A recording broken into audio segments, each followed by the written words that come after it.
Buen día a todos y bienvenidos a un nuevo episodio del podcast de la MEFAC. Hoy tenemos el honor de contar con la presencia de Gilberto Mendoza. Muchas gracias, Gil, por acompañarnos. Gilberto ha sido director de los productos de factoraje en diferentes instituciones financieras y también ha sido presidente de la MEFAC. Hoy estaremos hablando un poco más acerca de los tipos de factoraje y un poco de la evolución del producto y el mercado.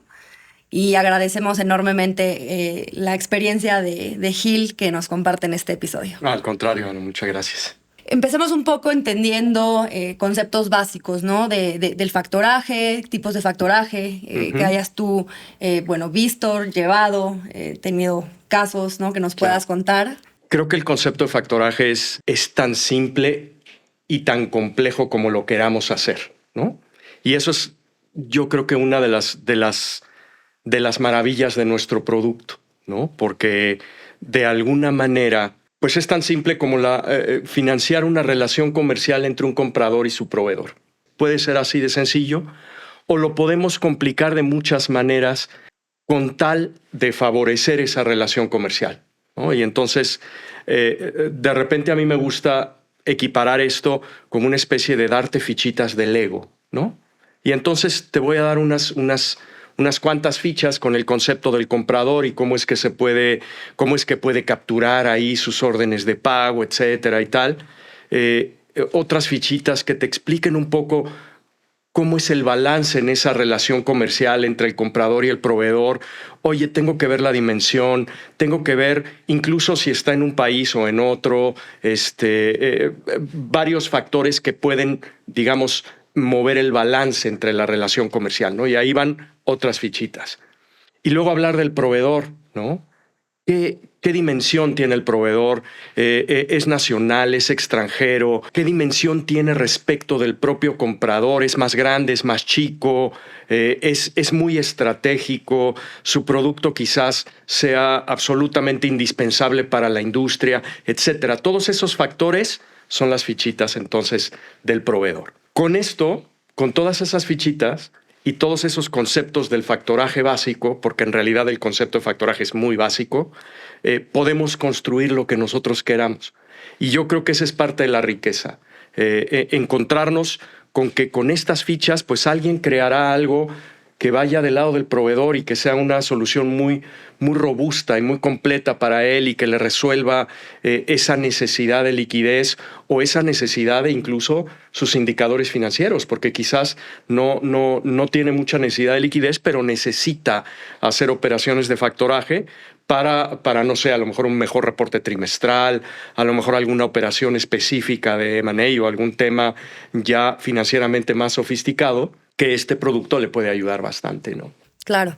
Y dentro de una empresa, ¿quién crees que, tenga como que este producto, que debería de tener este producto como en su cabeza o en sus prioridades, que pudiera como que ver los beneficios reflejados? Este producto podría ser una especie como de terapia de pareja en una empresa, ¿no? Porque vemos que siempre la parte de la tesorería, que va a cuidar, por supuesto, los recursos financieros de la empresa, va a tratar de controlar lo que son las disposiciones de crédito, etcétera y tal, ¿no? Entonces él cuida el dinero. Va a ser la parte de esta pareja que está cuidando el dinero y viendo de qué manera eficientar el recurso, ¿no? Y luego está la otra parte de la pareja, que es el comprador, ¿no? Y el comprador, de alguna manera, está muy preocupado porque haya una resiliencia en su cadena de suministro, porque los suministros estén en tiempo para el proceso productivo, por estar aprovechando estas condiciones de mercado que de repente los proveedores dan, y entonces él quiere gastar el dinero. Y a partir de soluciones de factoraje podemos conciliar esas dos posiciones, lo cual a mí se me hace muy interesante, ¿no? Y creo que es parte de lo que tenemos que trabajar constantemente, en que no necesariamente nosotros vamos o con el director de finanzas o con el tesorero únicamente, como en otros productos de crédito ocurre, sino que acá vemos a ambas posiciones, ¿no? Y creo que es bien interesante lograr conciliarlas y lograr darles una solución que sea viable para ambas partes que de repente son como un poquito antagónicas. Sin duda. Y al final, pues bueno, sabemos que existen algunas clasificaciones que deberíamos de entrar un poquito más a entenderlas. ¿Qué nos pudieras contar de eso, Gil? De esas clasificaciones básicas del factoraje. Correcto. Finalmente tendríamos estas dos ramas principales, ¿no? El factoraje con recurso y el factoraje sin recurso. En donde el factoraje con recurso, básicamente lo que es que el proveedor se vuelve un obligado solidario de la obligación de pago del deudor, y en el sin recurso no existe esa obligación, y entonces la institución financiera absorbe directamente el riesgo de pago del comprador al 100%. Y esto es bien interesante, ¿no? Esta clasificación de repente se oye muy sencilla, pero es fundamental para construir nuestros conceptos.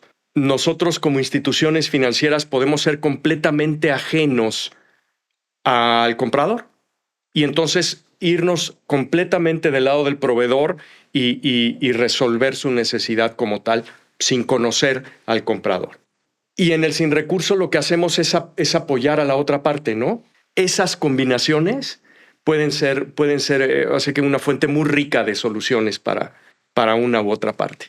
Claro, y te complementaría también con las definiciones de como un factoraje tradicional y factoraje electrónico, ¿no? En donde las contrapartes se vuelven, si bien el comprador hacia varios de sus proveedores, que es la parte en la que dices que no conocemos tanto la parte crediticia de los proveedores, y la parte de factoraje tradicional, en donde sí conocemos la parte del proveedor, y pues bueno, normalmente tienes relación como institución financiera de ambos lados, ¿no? Y yo creo que pues va dependiendo de las necesidades de cada empresa y cada situación, ¿no? Cómo se van acercando con su banco de confianza para poder encontrar lo que mejor les quede en esos momentos, ¿no? Siempre dependerá en qué situación se encuentren. Y bueno, un poco también para ir entendiendo, este producto ha existido obviamente desde hace muchísimos años, ¿no? Entonces, un poco que nos contaras desde tu experiencia, cómo has visto la evolución de este producto en el mercado, los pros, los contras, todo lo que has vivido a lo largo de tu carrera con estos productos. Claro que sí. Ha sido un producto dinámico, si bien yo creo que hay oportunidades en ese dinamismo, ¿no? Creo que el producto, sobre todo en los últimos años, se ha mantenido un poco estático, lo cual ha generado varias otras alternativas en donde se ofrece factoraje. Como mencionabas, esta parte del factoraje tradicional, ¿no? Que yo creo que pronto pues ya va a ser una especie como de referencia, porque yo creo que tiende todo a ser electrónico, incluso el factoraje tradicional. Entonces, en un futuro, y como nos encanta estarle cambiando nombres a los temas de factoraje, en un futuro creo que todavía vamos a complicar un poco llamándole todo factoraje electrónico. Pero desde esa parte, en donde las instituciones financieras veían únicamente a los proveedores y tomaban como una referencia quizás al comprador, vivimos con ese factoraje pues prácticamente desde los años 30 hasta yo diría muy cercano al año 2000, ¿no? En donde viene toda esta tendencia, sobre todo con cadenas productivas NAFIN, ¿no? Que inician en el año 2000 y empieza este auge del factoraje electrónico o no el factoraje a proveedores en un principio para apoyar a estas pequeñas empresas que participaban en cadenas productivas de grandes compradores, ¿no? De hecho, incluso el nombre creo que prevalece, lo cual a mí no estoy tan de acuerdo con eso, ¿no? Porque ya la mezcla es muy interesante, pero se llamaban empresas de primer orden, ¿no? O grandes compradores. Entonces, siempre poner un adjetivo de ese tamaño de un lado de la ecuación condiciona a la otra parte, ¿no? Si yo digo, oye, es un gran comprador, entiendo que el proveedor entonces es pequeño. Pero si yo de repente veo un gran comprador que es una zapatería que tiene 300 sucursales en México, pero que el proveedor es Adidas, ¿en dónde quedó el gran comprador, no? Es más bien el gran proveedor. Y entonces, mejor sin poner calificativos, creo que esa parte del factoraje a proveedores en los años 2000 rompe completamente el mercado y entonces empiezan a surgir pues obviamente plataformas privadas en los bancos más importantes en ese entonces. Cada quien empezó a generar su propia solución y empieza a tener este balance de casi un 50-50% entre las operaciones de factoraje tradicional y las operaciones de factoraje inverso, o reverse factoring, o confirming, o N cantidad de nombres que tenemos para este tipo de factoraje sin recurso con cobranza directa, ¿no? Que legalmente sería un poco la definición.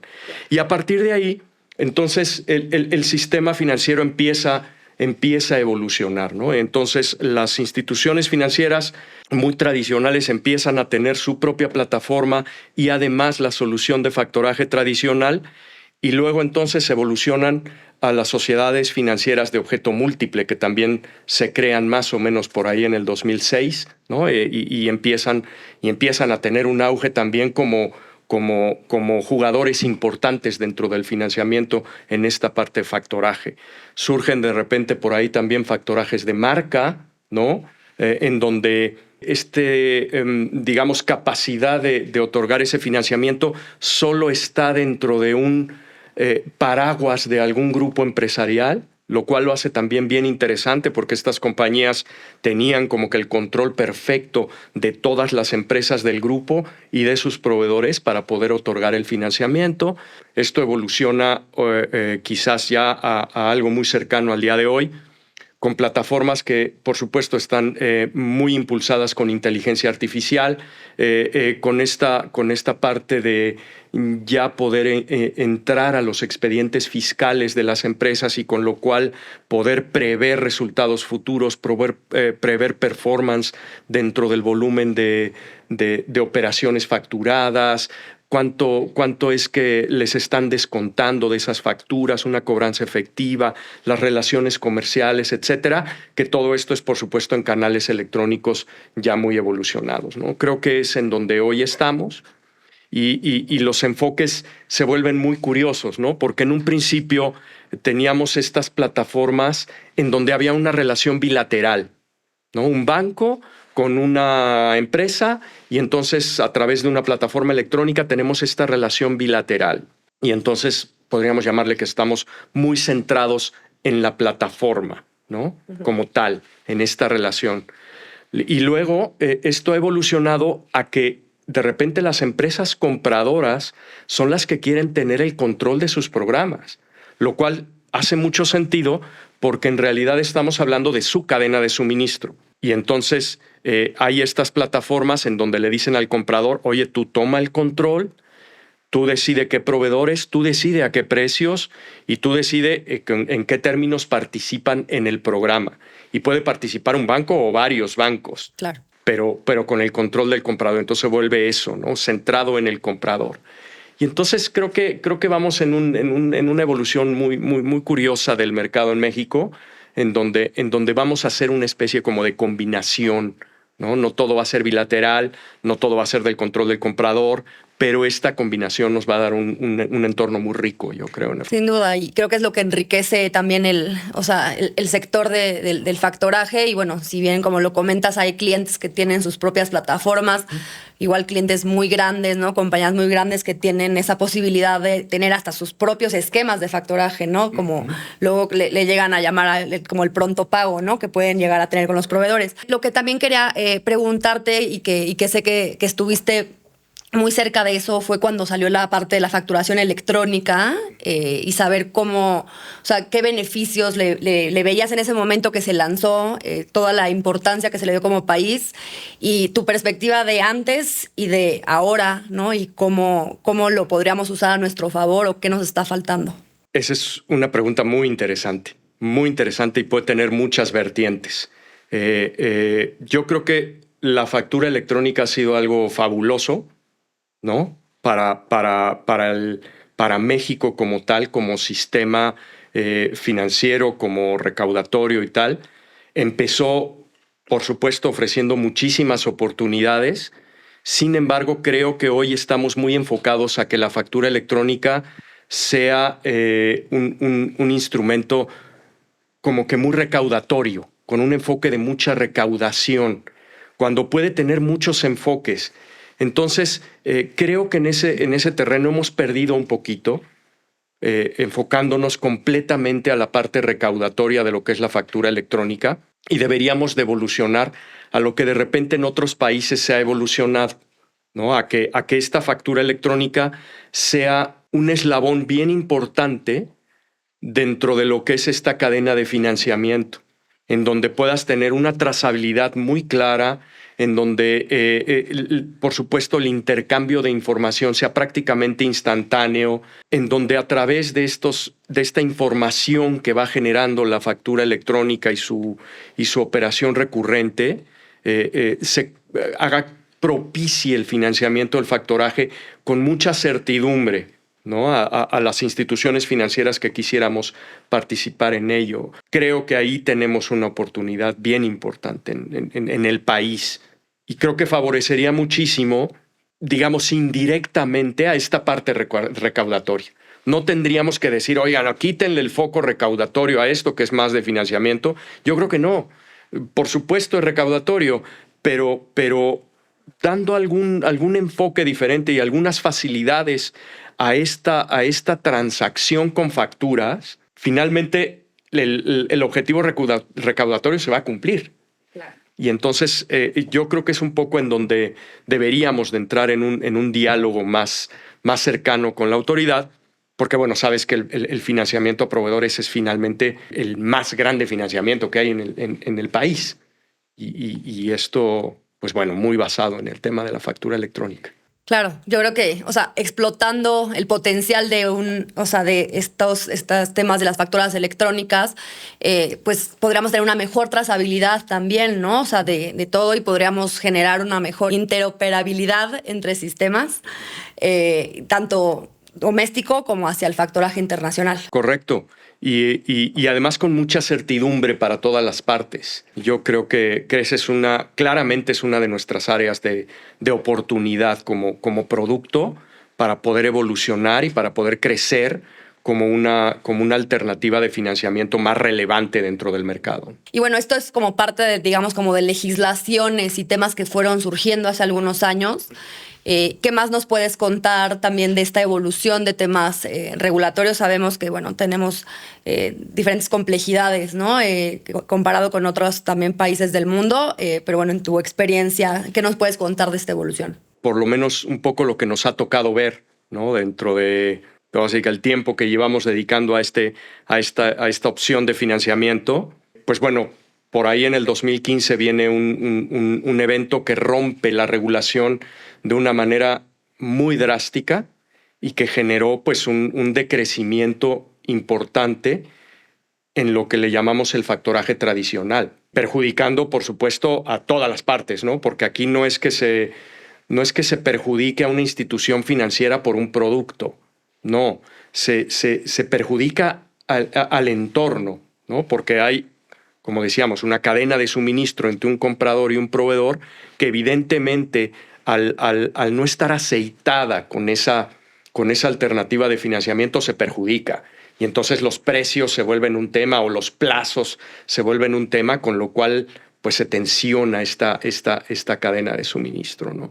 Entonces a partir de ese año se rompe esto y no se ha revisado, yo creo, con el debido cuidado, las consecuencias que se han tenido, las medidas que se han tomado, por supuesto, para mitigar riesgos operativos, etcétera, y hemos dejado de caminar junto con la regulación. La regulación, por supuesto, tiene que caminar junto con nosotros como producto, porque lo que queremos es operar en un entorno seguro, en donde los riesgos, que por supuesto existen, pero estén mitigados y que estemos, digamos, en un ecosistema reguladores, jugadores, instituciones financieras, etcétera, en donde estemos, digamos, operando con tranquilidad. Sin duda, yo creo que, lo hablábamos en otro de los episodios, y los retos principales es cómo la regulación puede llegar a alcanzar la velocidad en la que estamos avanzando con la tecnología, ¿no? Y si bien, como comentas, el evento de 2014-2015 hizo un cambio radical de temas de regulaciones en este sector y nos impactó a todo el sector en conjunto, ¿no? O sea, llámese Sofomes, bancos, bueno, ahora las fintechs, ¿no? Y creo que llevamos tantos años operando con el mismo marco regulatorio que igual, pues eso, ¿no? Vale la pena igual como revisar si estamos al día con lo que estamos viviendo, o sea, todas estas partes, ¿no? Y complementando con lo que comentabas de la factura electrónica, regulaciones, etcétera, que podrían hacer en su conjunto en revisión, pues un impulso mayor al sector para ayudar sobre todo también a las pymes que hoy en día pues son el foco principal de crecimiento en la economía del país, ¿no? Correcto. Mira, voy a compartir contigo, hace muchos años un jefe nos explicaba, a ver, estos temas, estas operaciones complicadas, fraudulentas o lo que sea, van a seguir existiendo y han existido en factoraje y en todos los productos de crédito, pero son excepciones, porque hay millones de operaciones que se realizan con normalidad, en donde no hay una irregularidad, en donde no hay una intención de perjudicar a una o a otra parte, y entonces son excepciones. Y este jefe hace muchos años, hablando de otros temas, me decía, a ver, si tú gestionas la excepción, te estás equivocando. Tú tienes que gestionar el producto como tal, no la excepción. Porque si gestionamos a partir de una excepción, estamos perjudicando a todos los demás que son mayoría. Creo que es algo que deberíamos de retomar un poquito ese concepto. 100%, me gusta mucho y creo que también es como lo que se reaccionó en ese momento, ¿no? O sea, se entiende que obviamente derivado de un evento mayor es importante ver qué se puede hacer para prevenir que pase algo más, ¿no? O sea, del estilo, pero pues seguimos en que es una excepción, ¿no? Y que el funcionamiento del día a día de los productos de factoraje pues caen dentro de algo que ayuda a la operación de las empresas y a sus proveedores, ¿no? Correcto. Bueno, y más bien que nos contaras un caso de éxito que hayas visto a lo largo de tu historia, también creo que va a ser muy bueno para complementar este tema de las regulaciones y todo lo que estamos hablando. Claro, yo creo que hay muchos casos de éxito. Quizás uno que me llamó mucho la atención en su momento, que es una empresa enorme, gigante, líder en el mercado, líder en su mercado, con operaciones internacionales, en donde logra tener un capital de trabajo negativo a partir de la operación de plataformas de supply chain y de la combinación de los plazos y de la negociación con los proveedores. Y entonces todo esto funcionaba perfectamente y la empresa podía tener un nivel de liquidez extraordinario. Y por supuesto, pues esto favoreció mucho a su crecimiento, a su desarrollo y tal.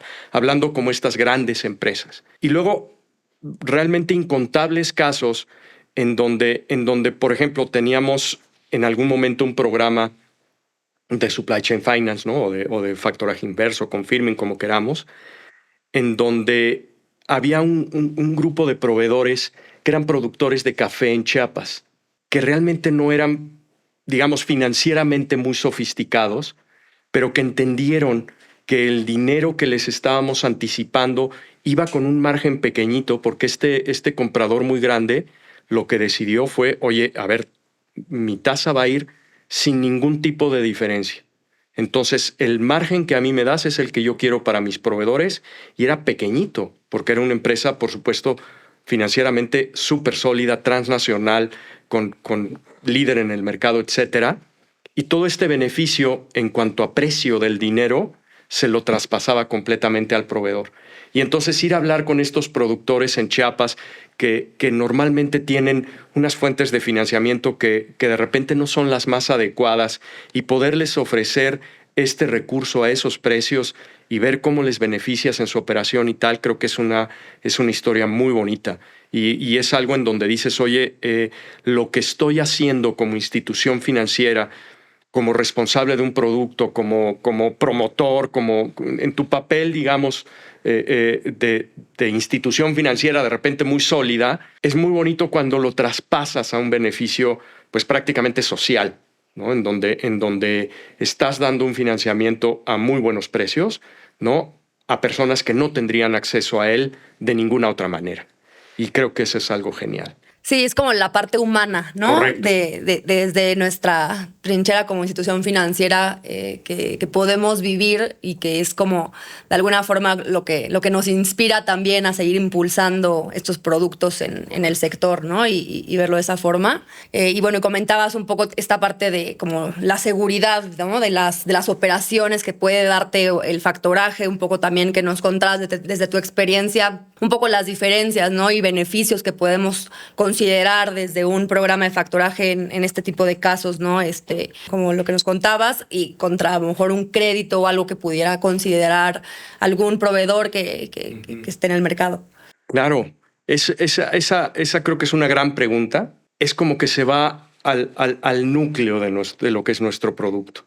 Nosotros estamos de repente acostumbrados como bancos a ser protagonistas dentro de una relación, ¿no? A llegar con una empresa y decir, oye, a ver, yo aquí te otorgo este financiamiento, con este puedes hacer X, Z, lo que sea y tal, y como que ser muy protagonistas en eso.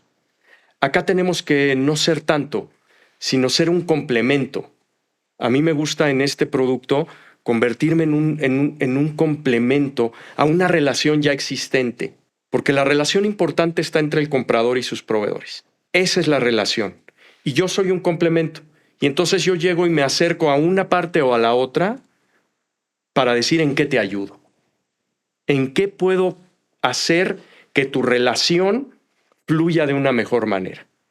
Y creo que eso es algo muy, muy bonito y que nos da mucha seguridad, incluso como riesgo de crédito, el quitarnos un poco de estas opciones abiertas de que, oye, puedes disponer de un crédito de forma electrónica muy fácilmente, pero ¿para qué lo vas a utilizar? No lo sé.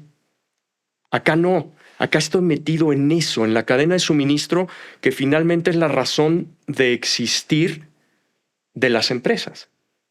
Si esa relación se rompe o se complica, todo lo que está abajo de ello se va a complicar, con lo cual el riesgo de crédito aumenta. Acá no, acá estamos ahí.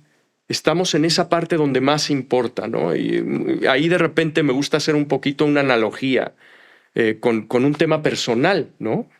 Nosotros como personas tenemos nuestras prioridades y nuestros proveedores que son fundamentales, ¿no?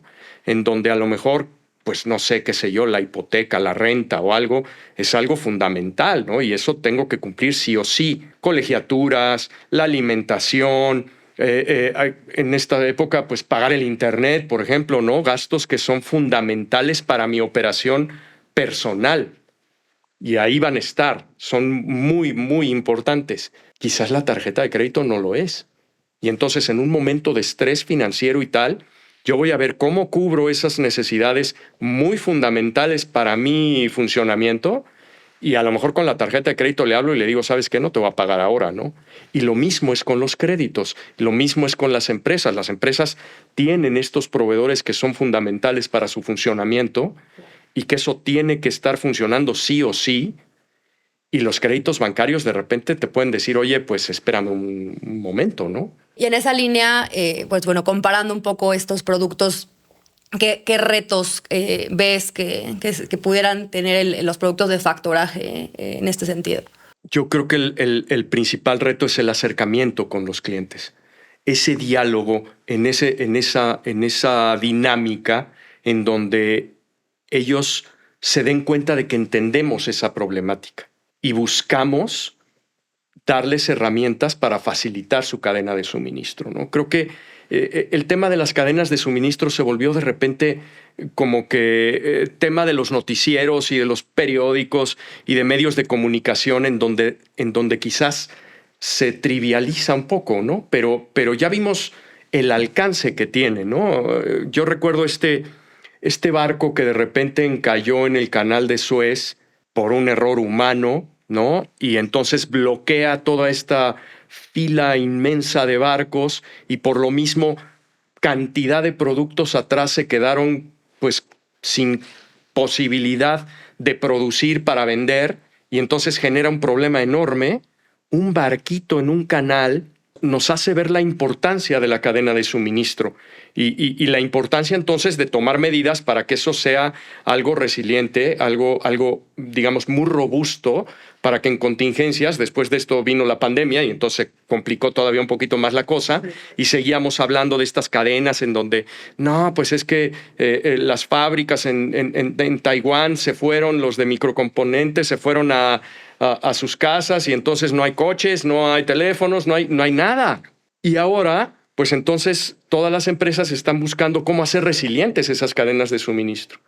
Y creo que algo que para nosotros es un reto y es algo muy importante es estar ahí, estar presentes diciéndole a las empresas, oye, a ver, lo que yo te ofrezco te ayuda a lo que estás buscando. El crédito tradicional, pues finalmente te va a ayudar, oye, me puedo comprar un activo, me quiero comprar un coche o un edificio o lo que sea y tal. Pero esto te está ayudando a tu razón de ser, a tu razón de existir. Y creo que el reto de nosotros dentro del sector es hacerles patente que estamos para eso.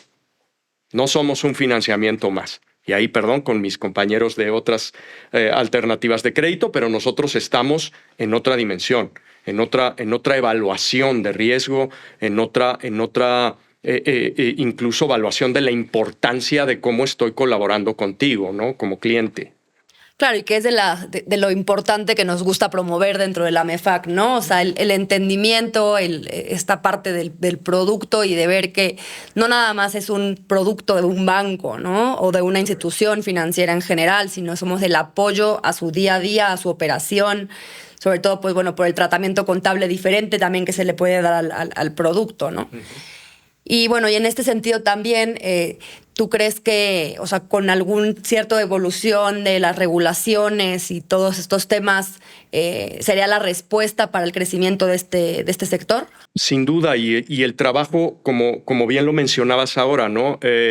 La parte de la MEFAC a mí se me hace fundamental porque ya no es nada más, digamos, el interés de una sola institución buscando algún acuerdo con la autoridad, sino el interés de varios, con una importancia relativa en el sistema financiero mexicano muy pesada, ¿no? Entonces tienes una palanca de negociación que ayudaría al producto en general y, por supuesto, a todos los clientes que están involucrados y, por supuesto, a las cadenas de suministro, ¿no? Que ahora le agregamos el tema de las tarifas, ¿no? Y los aranceles y todo esto y tal, que vienen a complicar todavía más. Y pues nosotros seguimos ahí, seguimos ayudando a eso. Y pues yo creo que es un poco los focos o los objetivos que tenemos que tener para lograr una evolución del producto como tal. Y creo que, bueno, igual solo como para redondear el tema de los jugadores del mercado, hablamos un poco de los proveedores, de los compradores, de las instituciones. ¿Qué otro jugador del mercado consideras relevante en estos esquemas? Yo creo que en donde se ha multiplicado digamos, la variedad de jugadores es en la parte de las instituciones financieras, ¿no? Entonces tenemos las fintechs, tenemos Sofomes, tenemos los bancos, tenemos, digamos, muchas instituciones que a través de la tecnología quieren hacer este vínculo con los jugadores de la cadena de suministro. Creo que por ahí es en donde está, digamos, muy importante. Creo que la parte de los proveedores nos toca de repente olvidarnos de estos paradigmas que tenemos del manejo de proveedores. De repente, y bueno, si empezamos en nuestras carreras bancarias como analistas o algo así, veías ese renglón de proveedores casi desde la escuela, ¿no? Y lo veías como un renglón. Y no es un renglón. O sea, si lo estamos viendo como una cifra y como un índice simple, nos estamos equivocando igual. Ese renglón es un universo para la empresa.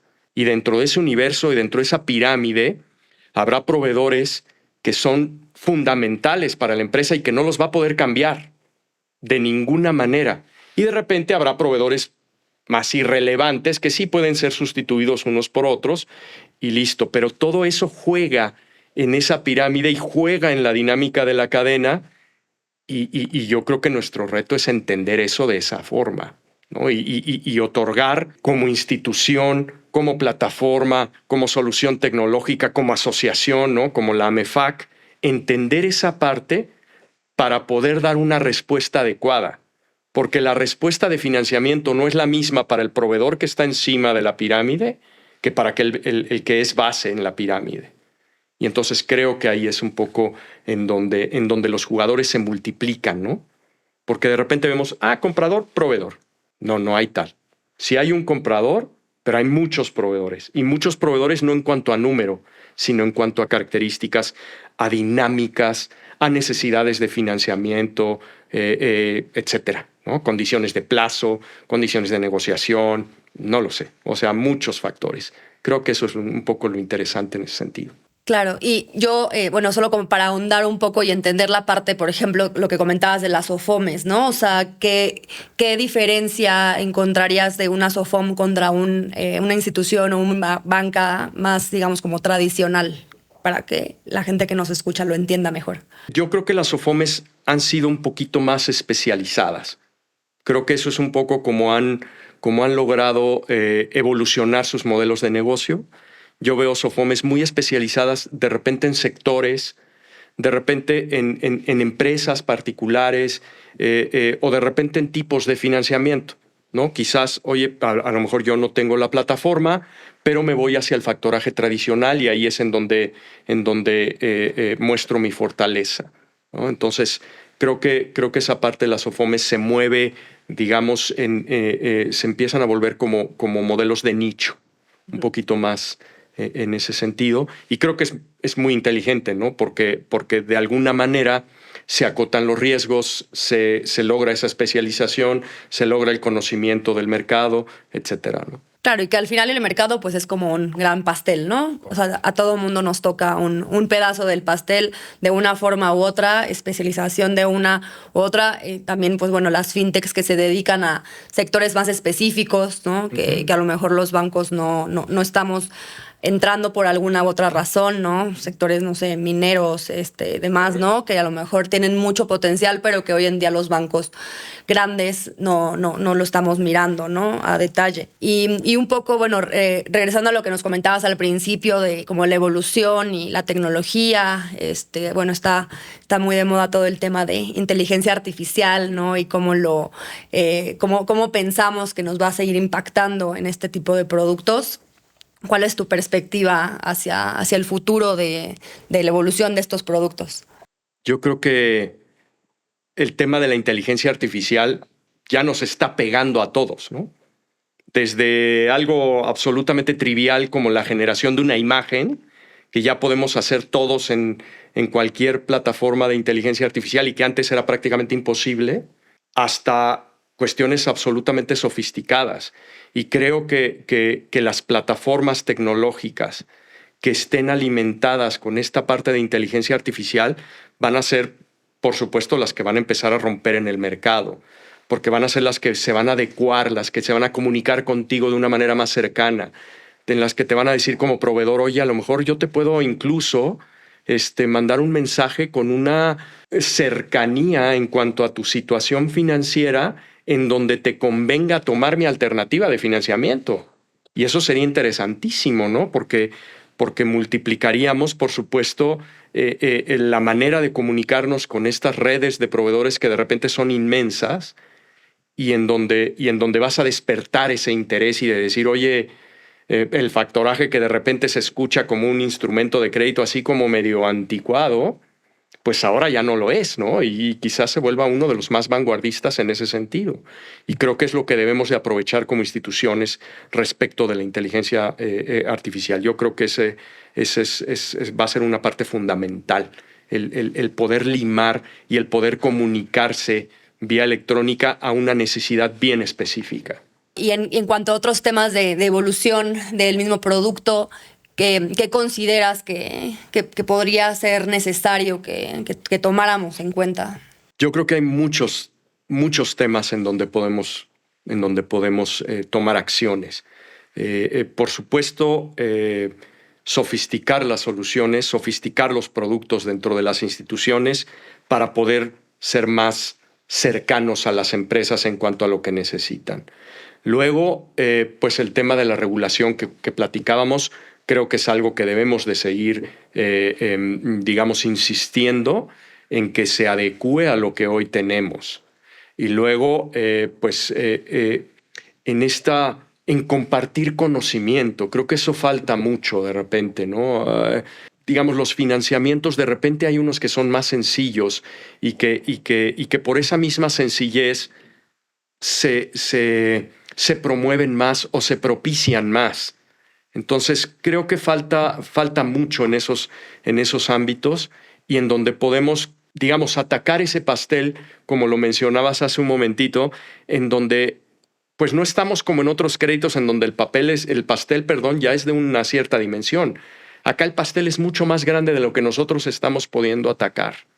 Con lo cual, por supuesto que hay espacio para todos. Y en la medida en la que podamos ir dándole servicio a ese pastel y llenando los espacios, yo estoy convencido de que estas cadenas de suministro finalmente se van a ver beneficiadas. Y que entonces tanto la necesidad del comprador como del proveedor se van a ver resueltas. Y finalmente pues viene entonces un crecimiento que no termina en un crecimiento de producto que sería lo más irrelevante en este sentido, ¿no? Termina en un desarrollo económico importante y creo que eso es un poco en donde deberíamos de tener el foco puesto, ¿no? 100%. Creo que lo más importante es entender las buenas prácticas también, ¿no? de otros países que llevan operando este producto de otras formas que podemos nosotros tomar y replicar, ¿no? Como bien dijimos, este esquema existe hace muchísimos años. En algunos países lo tienen de una forma, en algunos otros países lo tienen de otra.